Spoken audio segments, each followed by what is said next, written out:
بسم الله الرحمن الرحيم. Suratul Kavthar. Bu sura Qur'on Karimdagi sura tartibi bo'yicha 108 sura. Oyat 3 oyat. Bugun mushu suraning o'qilishini o'rganamiz. Bismillahirrahmanirrahim. Inna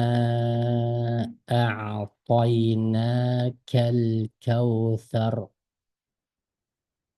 Bu oyatdagi nun harfi, yani inna degan nun, buni ixfa ma'al g'unna deymiz. Yani g'unnalik ixfa.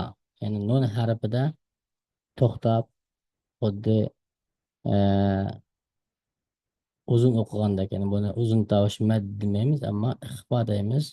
Nun harfida to'xtab o'qiymiz. In deb to'xtaymiz. Ondan keyingisi bo'lsa alif madda, yani maddil alif.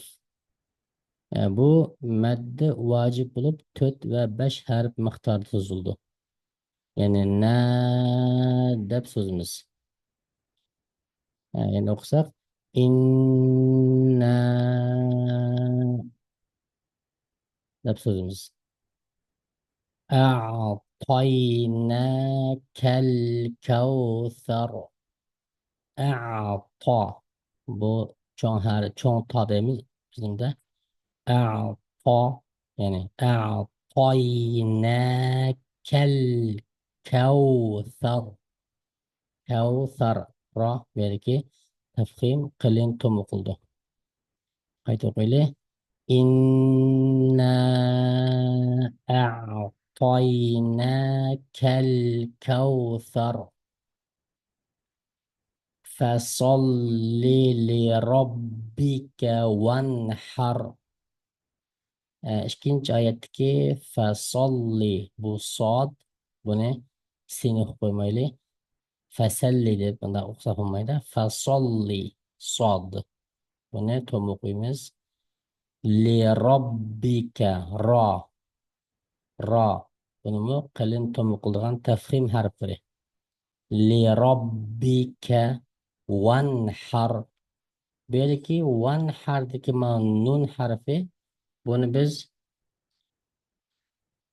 izhar deymiz. Çünkü sukunluq nunning aqidin, ya'ni kana harfi kelgan bo'lsa, kana harflaridan ha, fa, hamza deganga o'xshash, bu kelgan vaqtida buni nunni bundoq to'xtab ixfa qilmay o'qiymiz. Ya'ni van har demaymiz.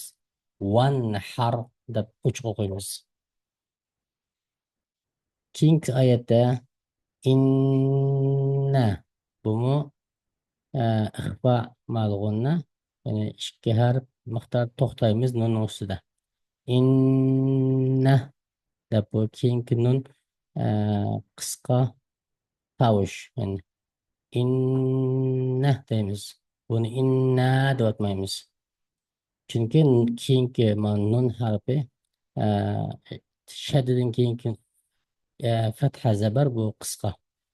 Inna shani'aka huwal abtar. Shani'aka huwal abtar. Bah. Bu yerda qalqala. Ma ba harfini asli o'qiganda sukun o'qisak ab deb o'qiymiz. Lekin bu yerda qalqala bo'lganligi uchun abtar deb, xuddi kasra o'qigandek, g'izir o'qigandek ab deb bunda qalqala olamiz.